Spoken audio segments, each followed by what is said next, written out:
You know what, Bob? That was always a concern because the Yankees played such blistering baseball for such a long stretch of time. I think they played 750 over a month and a half period, and still they didn't pull ahead of anybody. And you always would hear the phrase, gee, if the season were to end today, they still weren't in the playoffs. Now, you knew they could not continue to play at a 750 pace. They were going to have to come down to earth, and you were hoping that the teams in front of them also wouldn't play that great, but the Mariners have been outstanding lately, and the Red Sox, who really had that little lull to give the Yankees an opportunity to get back in it, they picked it back up.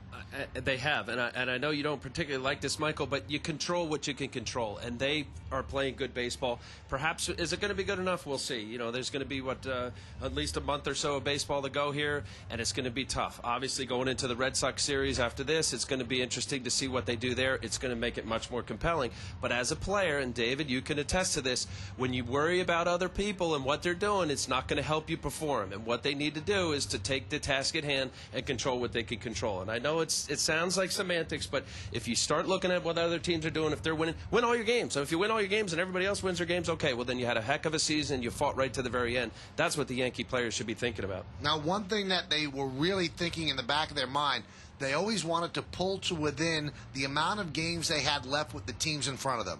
So they're not at that point with either the Mariners or the Red Sox. They have 3 games left with the Mariners. It's 4 games in the loss column tonight. And they have 6 games left with the Red Sox. I believe it's 7 in the loss column. So even if they sweep those games, right now their destiny is not in their own hand. But they're in pretty good shape because once they get past the Red Sox and the Mariners, their schedule also gets a little bit easier.